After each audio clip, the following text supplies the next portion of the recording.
नमस्कार दोस्तों, मैं नवनीत दुबे स्वागत करता हूं साइडलुक न्यूज़ में आपका। दोस्तों, एक मुलाकात के क्रम में इस बार हम आपकी मुलाकात संस्कारदानी जबलपुर के वरिष्ठ पत्रकार और श्रमजीवी पत्रकार परिषद के संयोजक श्री नलिनीकांत वाजपेयी जी से करवाने जा रहे हैं। आइए मिलते हैं वाजपेयी जी से। सर, स्वागत है आपका। नमस्कार सर, श्रमजीवी पत्रकार परिषद का गठन कब हुआ? श्रमजीवी पत्रकार परिषद का गठन करीब 13 वर्ष हो गए हैं और हम लोग पहले सब एक श्रमजीवी पत्रकार संघ में थे, पर वहाँ को जैसे पत्रकारों को लेकर विवाद हुए कि पत्रकारों के विकास के बारे में वहाँ चर्चा नहीं होती थी, पत्रकारों के बारे में कभी कोई चर्चा रखी जाती थी, उस पर न विषय पर बात न करके सिवाय राजनीतिक माहौल था। तो हम लोगों ने विचार किया, हम लोग उसमें मैं था, परमान तिवारी जी थे, किशोर राय जी थे, भूपेंद्र सिंह ठाकुर थे, देवेंद्र देवशंकर जी अवस्थी थे। तो इन्हीं सब लोगों ने विचार किया कि हम सब, गंगाजड़ मिश्रा जी थे, तो सबकी अपन को एक पत्रकारों के वर्तमान स्थिति को देखते हुए एक संगठन की नितांत आवश्यकता है और हम लोगों ने संगठन प्रारंभ किया। सबसे पहले जबलपुर में एक मीटिंग सर्किट हाउस नंबर 2 में बुलाई गई थी। उसमें जबलपुर के लगभग सारे पत्रकार उपस्थित थे। उसमें दूसरे जो आज दूसरे यूनियन में हैं वो भी उसमें शामिल थे। तो इन लोगों ने सबने तय किया कि आज की परिवेश को देखते हुए पत्रकारों के कल्याण के लिए और पत्रकारों के जो ज्वलंत मुद्दे हैं उनको हम सॉल्व नहीं कर पाते थे, इसलिए ज़रूरी है कि अब जो विशुद्ध संगठन बनाया जाए पत्रकारों का, उसमें सिर्फ पत्रकारों को ही रखा जाएगा। इसी मकसद से पत्रकार परिषद का गठन किया गया। वर्तमान में श्रमजीवी पत्रकार परिषद में कितने सदस्य जुड़े हैं? वर्तमान में करीब पूरे मध्य प्रदेश में 8,000 करीब मेंबर हमारे हैं और सबसे ज़्यादा मेंबरशिप जो है जबलपुर में, सिवनी में, मंडला में, नरसिंहपुर में, भोपाल में, इंदौर में भी है, ग्वालियर में भी हैं। इस प्रकार कुल 8,000 करीब मेंबर हैं। 8,000 मेंबर हैं हमारे। सर, जैसे देखा जा रहा है वर्तमान में कई पत्रकार संगठन बन चुके हैं और कार्य कर रहे हैं, लेकिन वास्तविकता जो है वो अंदरूनी रूप में आपसी खींचतान कर रहे हैं। इस पे आपका क्या कहना है? देखिए, ये तो लोकतंत्र है और लोकतंत्र में सबको अधिकार है संगठन बनाने का, और जो भी पत्रकार संघ चल रहे हैं तो मैं उनका कोई विरोध नहीं करता, सब चले। पर जब पत्रकारों के ऊपर आपत्ति विपत्ति आती है तो सबको मिलके सहयोग करना चाहिए, एक दूसरे की टांग नहीं खींचनी चाहिए। ये इसमें मेरा अनुरोध है उन सभी लोगों से। सर, जैसे शहर में देखा जा रहा है कि ये छोटा पत्रकार, वो बड़ा पत्रकार, ये बड़ा बैनर, ये छोटा बैनर, इस पे आप क्या कहेंगे? ये क्या उचित है? बैनर तो कोई छोटा और बड़ा नहीं होता, अखबार अखबार होता है और पत्रकार पत्रकार होता है। कोई छोटे अखबार में जी काम कर रहा है तो वही पत्रकार है, और कोई नेशनल अखबार में काम कर रहा है वही पत्रकार है, और कोई इंटरनेशनल अखबार में काम कर रहा है वही पत्रकार है।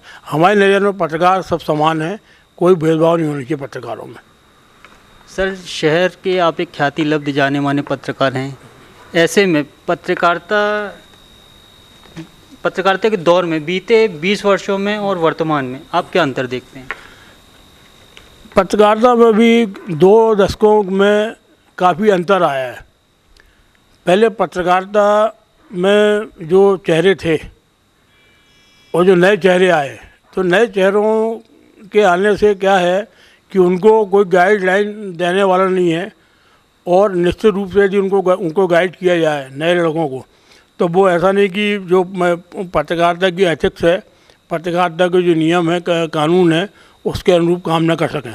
उनको असली में कोई एक्चुअल में गाइड करने वाला नहीं है। अभी जबलपुर शहर में पहले बड़े पत्रकार काल प्रसाद जी दीक्षित हुआ करते थे, तो वो बाकायदा बताते थे नए लड़कों को कैसे पत्रकारिता करना है, कैसे काम करना है, सिखाया जाता था। खबर में लिखने में किन किन कानूनों का उल्लंघन ना हो उनका ध्यान रखना है। वो आज चीज़ वो नहीं है। तो पत्रकारिता में अंतर तो हो आया है, और अभी जो वर्तमान में चल रहा है ये पत्रकारिता के लिए वो घातक है। आने वाले समय में ऐसा लगता है कि पत्रकारिता के नाम से जो है दूसरे लोग, जो पत्रकारों को टेरर हुआ करता था, जहाँ रहते थे उस मोहल्ले में, जिस कॉलोनी में रहते उस कॉलोनी में, जिस शहर में रहते उस शहर में, अब वो स्थितियाँ लग नहीं रही कि पत्रकार अपना खुद सम्मान ख़त्म कर रहा है, और इसके लिए जवाबदार सारे पत्रकार हैं। यदि कोई मान लो गलत पत्रकार आता है या गलत कर रहा है, सबको सामूहिक विरोध करना चाहिए उसका। सर, वर्तमान में पत्रकारिता के क्षेत्र में जो विषम परिस्थितियां उत्पन्न हो रही हैं और पत्रकारिता का एक स्तर गिर रहा है, ऐसे में आपको लगता है कि पत्रकारिता की डिग्री अनिवार्य कर देनी चाहिए? पत्रकारिता की डिग्री अनिवार्य कर देनी चाहिए, ये बात आपका कहना सही है। परंतु अभी इसके पहले जो पत्रकार हुआ करते थे, जो बड़े बड़े दिग्गज पत्रकार हुए, ना वो बीजेसी हुआ करते थे, ना एमजेसी हुआ करते थे, ना पीएचडी हुआ करते थे, उनने सिवा पत्रकारिता की और कभी उनकी पत्रकारिता में कोई कानून का उल्लंघन नहीं आया, ना कोई उनको लीगल नोटिस मिला उनके अखबार मालिकों को। पर आज के समय में आप देखो अखबार मालिकों को चाहे जब लीगल नोटिस मिलते रहते हैं, क्योंकि वो आप कानून की परिधि, पत्रकार को भी एक कानून की परिधि में भारत के संविधान के अंतर्गत काम करना पड़ेगा, और यदि काम नहीं करेगा तो निश्चित रूप से उसके घातक परिणाम उसको तो भोगना पड़ेंगे, साथ में जिस संस्थान में काम कर रहा है उस संस्थान के मालिक को भोगना पड़ेंगे। सर, जैसे आए दिन हम सुन रहे हैं कि ये फलाने फर्जी पत्रकार पकड़े गए, फलाने क्षेत्र में ब्लैकमेलिंग करते पकड़े गए, पर ऐसे में यही फर्जी पत्रकार किसी न किसी चैनल की आईडी या समाचार पत्र का आई कार्ड लेके जाते हैं, तो ये फिर फर्जी कैसे, और इनको ये आई कार्ड या चैनल की आईडी क्यों दी जा रही है फिर?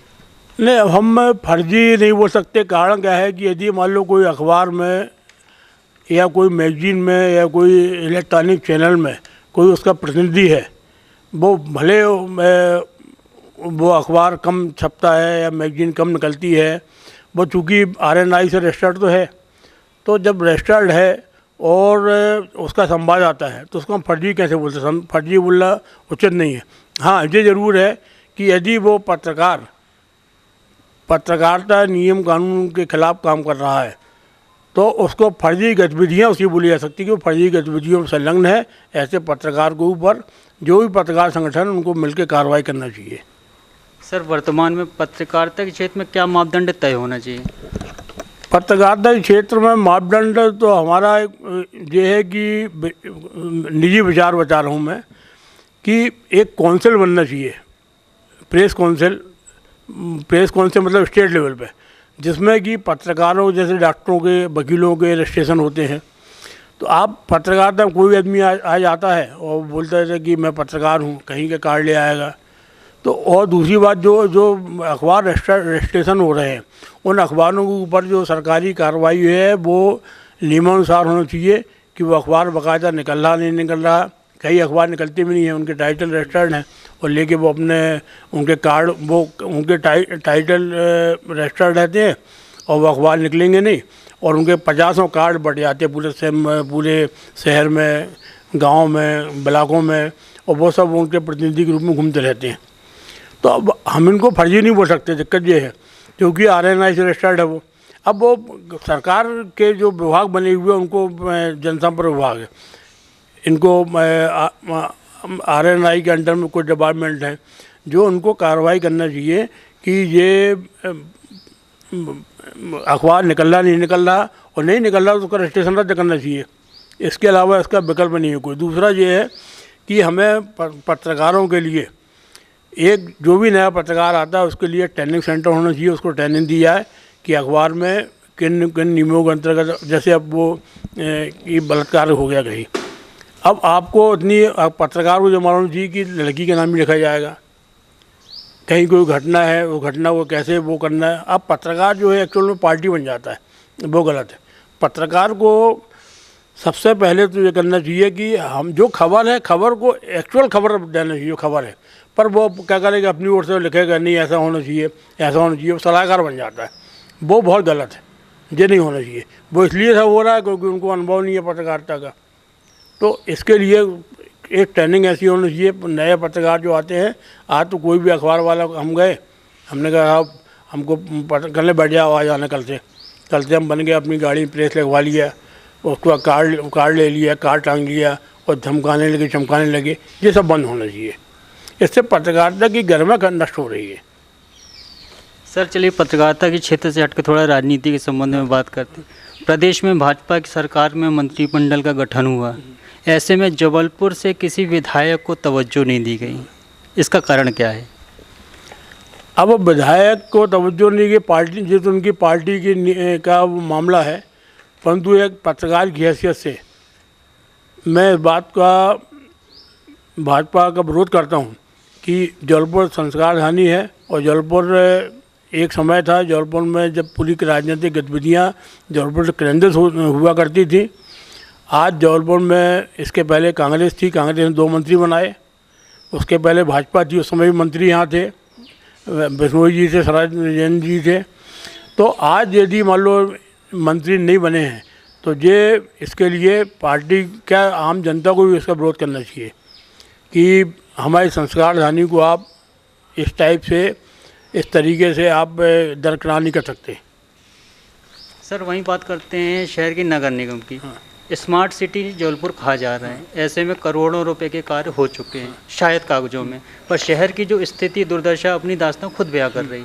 आप इस पे क्या कहेंगे? स्मार्ट सिटी के तहत जो कार्य हो रहे हैं और जबलपुर को स्मार्ट सिटी कहा जा रहा है, क्या सही है? जबलपुर में एक सबसे बड़ा दुर्भाग्य है कि जो जनप्रतिनिधि हैं अपने यहाँ के, वो बड़े कमज़ोर साबित होते हैं कि जबलपुर के विकास के बारे में जो आगे करके कोई काम नहीं कर पाते। अभी एक यहाँ पे आयुक्त हुआ करते थे कमिश्नर वेद प्रकाश जी के टाइम पे पूरा जबलपुर नीट एंड क्लीन बिल्कुल चल रहा था, सब व्यवस्थाएं चल रही थी, बहुत अच्छा काम चल रहा। उनके जाने के बाद जो कमिश्नर कौन आया, अभी कौन आए, किसी को शहर वालों को पता नहीं, क्योंकि वो कभी मिलते नहीं जनता से। वेद प्रकाश जी कम से कम मुलाकात हो जाती थी लोगों से, लोगों की समस्याएं हल होती थी। आज लोगों की मेरी खम्भे की लाइट बंद है, तो स्थिति ये है कि आपको महीनों चक्कर लगाते रहो, लाइट नहीं सुनने वाली। और सिवाय पैसा आ रहा है, जा रहा है, किसी को पता नहीं कहाँ जा रहा है पैसा, अव्यवस्थित रूप से पूरा खर्च किया जा रहा है, कोई प्लानिंग नहीं है। रोड बनेगी, दूसरे टेलीफोन वाले आके उसमें गड्ढा कर जाएंगे, फिर उसके बाद पाइपलाइन डल जाएगी उसमें, उसके बाद फिर तीसरा वो आएगा, वो बड़ी लाइन डालने वाला वो डाल जाएगा। मतलब इस टाइप से यानी कि प्लानिंग के हिसाब से भाई पहले आप उसको व्यवस्थित रूप से सब डिपार्टमेंट, नगर निगम है, टेलीफोन है, बिजली विभाग है, जितने भी विभाग सब मिल के बैठ के तय करें कि इस रोड में क्या होना, काम हो, उसके बाद रोड बने। वो नहीं हो रहा, पैसे की बर्बादी। पार्क बनाए, अभी पार्क बनाए, पूरे इतने पार्क बने, सब पूरे बर्बाद हो गए, कोई मेंटेनेंस नहीं हो रहा। यदि मालूम है कि सोसाइटी मेंटेन कर रही है तो उनको सहयोग नहीं मिला नगर निगम से। सोसाइटी के पदाधिकारी आते हैं, चक्कर लगाते हैं, उनकी सुनने वाला नहीं है। ये स्थिति नगर निगम की है। सर कोरोना काल में चाहे इलेक्ट्रॉनिक मीडिया से हों, चाहे समाचार पत्रों से जुड़े पत्रकार हो, कैमरामैन हो, अपनी जान जोखिम में डाल के खबर दिखा रहे हैं, खबरों की कवरेज कर रहे हैं। ऐसे में शासन प्रशासन द्वारा ना उनको कोई सुविधा दी जा रही है, ना कोई मुआवजे का प्रावधान है। ऐसे में आपका परिषद क्या करेगा? हमने मुख्यमंत्री जी से मांग की थी, कमलनाथ जी जब मुख्यमंत्री थे, और शिवराज सिंह जी से भी मांग की है कि पत्रकार जो फील्ड में काम कर रहे हैं उनको कोरोना के जो आपके डॉक्टर्स और सरकारी कर्मचारी काम कर रहे हैं, जो सुविधाएं उनको दी जा रही हैं, जो उनको मरणोपरांत फ़ायदे मिल रहे हैं, उनके परिवार को फ़ायदे मिल रहे हैं, वो फ़ायदे पत्रकारों को मिलना चाहिए। पत्रकार भी एक उसी तरीके से काम कर रहा है जिस तरीके से आपको सरकारी कर्मचारी और डॉक्टर लोग काम कर रहे हैं, पुलिस वाले काम कर रहे हैं। तो उसके बाद डिमांड अपनी है। अभी उसके बाद कोरोना में चूँकि मीटिंग नहीं हो पा रही, कोई ना उनसे संपर्क हो पा रहा, ना बात हो पा रही है। इसके लिए आगे अपन जब भी ये थोड़ा सा माहौल सही होगा तो बैठ के चर्चा करेंगे। आज की तारीख में अभी कुछ भी नहीं है। मालिकों से भी बात हुई, मालिक भी नहीं। कोरोना काल में बहुत से पत्रकारों को बाहर कर दिया गया। अब पत्रकारों से बोला कि भाई आप हमें बताओ, अपन उसको कानूनी कार्रवाई करेंगे, तो पत्रकार भी नहीं चाहता। उसकी वजह है कि पत्रकार को पत्रकारिता करना, ये अखबार के खिलाफ मान लो खड़ा हो जाएगा, दूसरा अखबार उसको कभी नहीं रखेगा।